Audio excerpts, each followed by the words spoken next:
হরে কৃষ্ণ। আজ 21শে বৈশাখ 1432 ও 5ই মে 2025 সোমবার। আজ আমি ভাগবতম পাঠ করছি। ভাগবতমের চতুর্থ স্কন্ধ, প্রথম ভাগ, অষ্টম অধ্যায়, ধ্রুব মহারাজের গৃহত্যাগ ও বনগমনের শ্লোক 79 থেকে 82। অডিওর শুরুতে আমার সকল ভক্তিমতী মা ও ভক্তবৃন্দের শ্রীচরণে আমার কোটি কোটি দণ্ডবত প্রণাম জানিয়ে আমি একটি কথাই বলবো যে আপনারা সকলে এই জীবনের পূর্ণতা যে ভাগবতম পাঠের চ্যানেলটিকে সাবস্ক্রাইব করে এই চ্যানেলটিকে সর্বত্র পৌঁছে দিতে সহায়তা করুন এবং এই চ্যানেলের সাথে সাথে আপনাদের হাত দিয়েই এই ভাগবতম পাঠ সর্বত্র ছড়িয়ে পড়বে এই আশা রাখি আমি। আপনাদের শ্রীচরণে আমার এইটুকুই নিবেদন। হরে কৃষ্ণ হরে কৃষ্ণ কৃষ্ণ কৃষ্ণ হরে হরে হরে রাম হরে রাম রাম রাম হরে হরে। শ্লোক 79। যদৈক পাদেন সপার্থিবার্ভকস্তৈ তদুঙ্গুষ্টনি পীড়িতামহি ননাম তত্রার্ধমিভেন্দ্রধিষ্ঠিতা তরিব সব্যেতরত পদে পদে। অনুবাদ: রাজপুত্র ধ্রুব যখন তার এক পায়ের উপর অবিচলিতভাবে দাঁড়িয়েছিলেন তখন তার পদাঙ্গুষ্ঠের পীড়নে নিপীড়িতা হয়ে ধরিত্রীর অর্ধাংশ অবনত হয়েছিল। ঠিক যেমন একটি হাতিকে নৌকায় করে নিয়ে যাওয়ার সময় তার দক্ষিণ এবং বাম পদ পরিবর্তনে নৌকাটি প্রকম্পিত হয়। তাৎপর্য: এই শ্লোকের সবচাইতে তাৎপর্যপূর্ণ পদটি হচ্ছে পার্থিবার্ভক, অর্থাৎ রাজার পুত্র।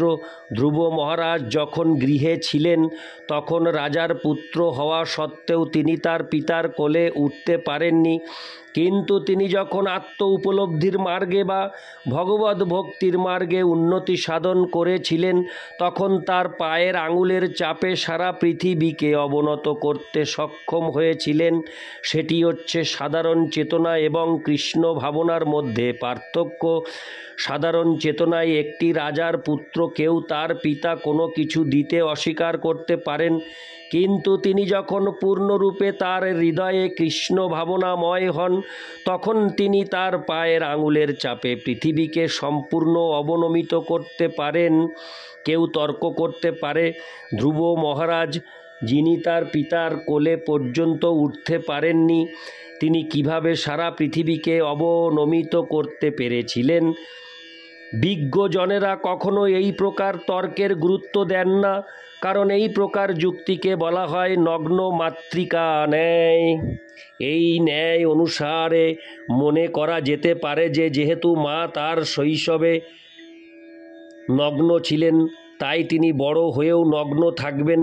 ধ্রুব মহারাজের বিমাতা এইভাবে চিন্তা করে থাকতে পারেন যেহেতু তিনি তাকে তার পিতার কোলে উঠবার অধিকার থেকে বঞ্চিত করেছিলেন, তাই ধ্রুব সারা পৃথিবীকে অবনত করার মতো আশ্চর্যজনক কার্য কিভাবে সম্পাদন করতে পারেন?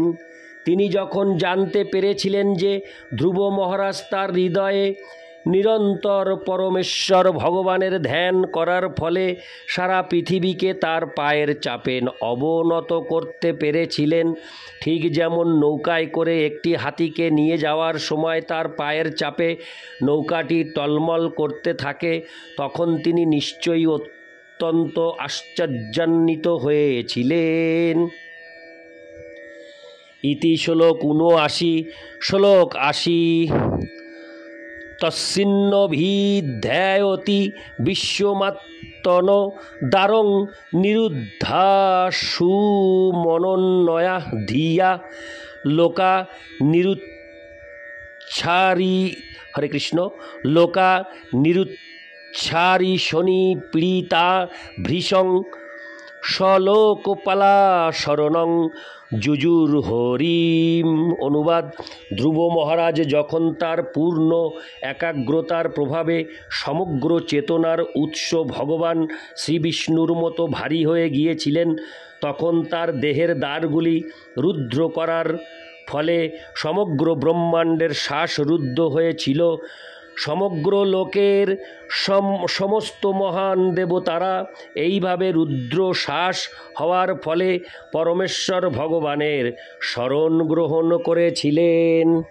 তাৎপর্য: কয়েক শত মানুষ যখন বিমানে বসে থাকে, যদিও তারা ব্যষ্টি, তবুও তারা প্রত্যেকেই বিমানের সমষ্টিগত শক্তির অংশীদার। যা ঘণ্টায় হাজার হাজার মাইল বেগে উড়ে চলে, তেমনি একক শক্তি যখন পূর্ণ শক্তির সঙ্গে যুক্ত হয়, তখন একক শক্তিও পূর্ণ শক্তিরই মতো শক্তিশালী হয়ে ওঠে। পূর্ববর্তী শ্লোকে বিশ্লেষণ করা হয়েছে যে ধ্রুব মহারাজ তার আধ্যাত্মিক উন্নতির ফলে সমগ্র গুরুত্বপ্রাপ্ত হয়েছিলেন এবং তার ফলে তার চাপে সমগ্র পৃথিবী অবনমিত হয়েছিল। অধিকন্তু তার আধ্যাত্মিক শক্তির প্রভাবে তার একক শরীরটি ব্রহ্মাণ্ডের সমগ্র শরীরে পরিণত হয়েছিল। এইভাবে তিনি যখন তার মনকে পরমেশ্বর ভগবানের উপর দৃঢ়ভাবে একাগ্রীভূত করার জন্য তার দেহের দ্বারগুলি রুদ্ধ করে দিয়েছিলেন, তখন ব্রহ্মাণ্ডের সমস্ত জীবেরা, এমনকি মহান দেবতারা পর্যন্ত অনুভব করেছিলেন যে তাদের নিঃশ্বাস বন্ধ হয়ে যাচ্ছে। তাই তারা কী যে হচ্ছে তা বুঝতে না পেরে পরমেশ্বর ভগবানের শরণ গ্রহণ করেছিলেন। তার দেহের রন্ধ্রগুলি বন্ধ করার মাধ্যমে সমগ্র ব্রহ্মাণ্ডের শ্বাসরন্ধ্র রুদ্র হরে কৃষ্ণ রুদ্ধ করার যে দৃষ্টান্তটি আমরা ধ্রুব মহারাজের মাধ্যমে এখানে পাচ্ছি, তা স্পষ্টভাবে ইঙ্গিত করে যে ভগবদ ভক্ত তার ভক্তির দ্বারা সারা বিশ্বের সমস্ত জীবেদের ভগবদ ভক্ত হতে প্রভাবিত করতে পারেন। শুদ্ধ কৃষ্ণ ভাবনায় যুক্ত কেবল একজন শুদ্ধ ভক্তই সমগ্র বিশ্বের চেতনাকে কৃষ্ণ ভাবনায় পরিবর্তিত করতে পারেন। ধ্রুব মহারাজের চরিত্র অধ্যয়ন করলে সেই কথা অতি সহজে হৃদয়ঙ্গম করা যায়। ইতি শ্লোক ৮০। শ্লোক ৮১। দেবা উচু নৈবং হরে কৃষ্ণ নৈবং বিদামো ভগবন প্রাণরোধং চরাচরাস্যাখিল সত্যধাম্ন বিদেহি তন্ন বৃজিনাদ্দিমক্ষং প্রাপ্তা বয়ং তাং শরণং শরণ্যম। অনুবাদ: দেবতারা বললেন, হে ভগবান, আপনি স্থাবর এবং জঙ্গম সমস্ত জীবেদের আশ্রয়। আমরা অনুভব করছি যে সমস্ত জীবেদের শ্বাসরুদ্ধ হয়ে গেছে। পূর্বে আমাদের কখনো এই রকম কোনো অভিজ্ঞতা হয়নি। যেহেতু আপনি সমস্ত শরণাগত জীবেদের চরম আশ্রয়, তাই আমরা আপনার শরণাগত হয়েছি। দয়া করে আপনি আমাদের এই বিপদ থেকে উদ্ধার করুন। তাৎপর্য: ভগবদ ভক্তি সম্পাদনের ফলে ধ্রুব মহারাজের প্রভাব দেবতারা পর্যন্ত অনুভব করেছিলেন, যা পূর্বে কখনো তারা অনুভব করেননি। যেহেতু ধ্রুব মহারাজ তার নিঃশ্বাস প্রশ্বাসের প্রক্রিয়া বন্ধ করে দিয়েছিলেন, তাই সমগ্র ব্রহ্মাণ্ডের নিঃশ্বাস বন্ধ হয়ে গিয়েছিল। ভগবানের ইচ্ছার প্রভাবে জড় জগতের বন্ধনে আবদ্ধ জীবেরা যেখানে শ্বাস গ্রহণ করতে পারে না, চিন্ময় জীবেরা যেখানে শ্বাস গ্রহণ করতে সক্ষম, জড়জগতের বদ্ধ জীবেরা ভগবানের বহিরঙ্গা শক্তি সম্ভূত, কিন্তু চিন্ময় জীবেরা ভগবানের অন্তরঙ্গা শক্তি সম্ভূত। ব্রহ্মাণ্ডের সমস্ত জীবেদের শ্বাস কেন রুদ্ধ হয়ে যাচ্ছে তা জানবার জন্য দেবতারা উভয় প্রকার জীবেরই নিয়ন্তা পরমেশ্বর ভগবানের কাছে গিয়েছিলেন। এই জড়জগতে সমস্ত সমস্যা সমাধানের চরম লক্ষ্য হচ্ছেন ভগবান চিদ জগতে। হরে কৃষ্ণ হরে কৃষ্ণ হরে কৃষ্ণ হরে কৃষ্ণ কৃষ্ণ কৃষ্ণ হরে হরে, হরে রাম রাম রাম হরে হরে। চিদ জগতে কোনো সমস্যা নেই, কিন্তু জড়জগৎ সর্বদাই সমস্যায় পূর্ণ। যেহেতু পরমেশ্বর ভগবান জড় ও চিত উভয় জগতেরই প্রভু, তাই সমস্ত সমস্যাজনক পরিস্থিতির জন্য তার কাছে যাওয়াই শ্রেয়। যারা ভগবানের ভক্ত তাদের এই জড় জগতে কোনো সমস্যা নেই। বিশ্বং পূর্ণ সুখায়তে চৈতন্য চন্দ্রামৃত। ভগবদ ভক্ত সমস্ত সমস্যা থেকে মুক্ত, কারণ তিনি সম্পূর্ণরূপে পরমেশ্বর ভগবানের শরণাগত। ভক্তের কাছে এই পৃথিবীর সব কিছুই অত্যন্ত সুখকর, কারণ তিনি জানেন কিভাবে সব কিছু পরমেশ্বর ভগবানের প্রেমময়ী সেবায় ব্যবহার করতে হয়। ইতি শ্লোক 81, শ্লোক 82। শ্রী ভগবানুবাচ যা ভৈষ্ট বালং তপোস দূরত্বয়ান্নিবর্তয়িষ্যে প্রতিজাত সধাম যত হি বহ প্রাণ নিরোধ আশীদৌত্তানপাদির্ময়ী সঙ্গ তত্তা। অনুবাদ: পরমেশ্বর ভগবান উত্তর দিয়েছিলেন, হে দেবতাগণ, তোমরা বিচলিত হও না। মহারাজ উত্তানপাদের পুত্র যে এখন সম্পূর্ণরূপে আমার চিন্তায় মগ্ন হয়েছে, তার কঠোর তপস্যা এবং দৃঢ় সংকল্পের ফলে তা হয়েছে। সে ব্রহ্মাণ্ডের নিঃশ্বাস প্রশ্বাসের ক্রিয়া রোধ করেছে। তোমরা তোমাদের নিজ নিজ গৃহে এখন নিরাপদে ফিরে যেতে পারো। আমি সেই বালকটিকে, হরে কৃষ্ণ, আমি সেই বালকটিকে এই কঠোর তপস্যা থেকে নিরস্ত করব এবং তার ফলে তোমরা এই পরিস্থিতি থেকে রক্ষা পাবে।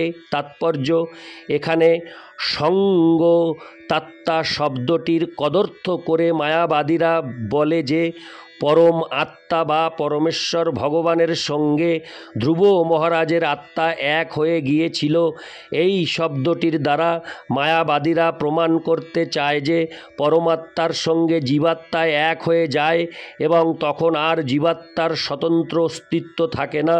কিন্তু পরমেশ্বর ভগবান এখানে স্পষ্টভাবে বলেছেন যে ধ্রুব মহারাজ এমনভাবে ভগবানের ধ্যানে মগ্ন ছিলেন যে বিশ্বজনীন চেতনা বা তিনি নিজে ধ্রুব মহারাজের প্রতি আকৃষ্ট হয়েছিলেন। হরে কৃষ্ণ। আকৃষ্ট হয়েছিলেন। দেবতাদের প্রসন্ন করার জন্য ধ্রুব মহারাজকে তার এই কঠোর তপস্যা থেকে নিরস্ত করতে তিনি স্বয়ং সেখানে যাচ্ছিলেন। পরমাত্মা এবং জীবাত্মার এক হয়ে যাওয়ার মায়াবাদী সিদ্ধান্ত এই উক্তিতে সমর্থিত হয়নি। পক্ষান্তরে পরমাত্মা বা পরমেশ্বর ভগবান ধ্রুব মহারাজকে এই কঠোর তপস্যা থেকে নিরস্ত করতে চেয়েছিলেন। পরমেশ্বর ভগবানের প্রসন্নতা বিধানের দ্বারা সকলের প্রসন্নতা সাধন হয়।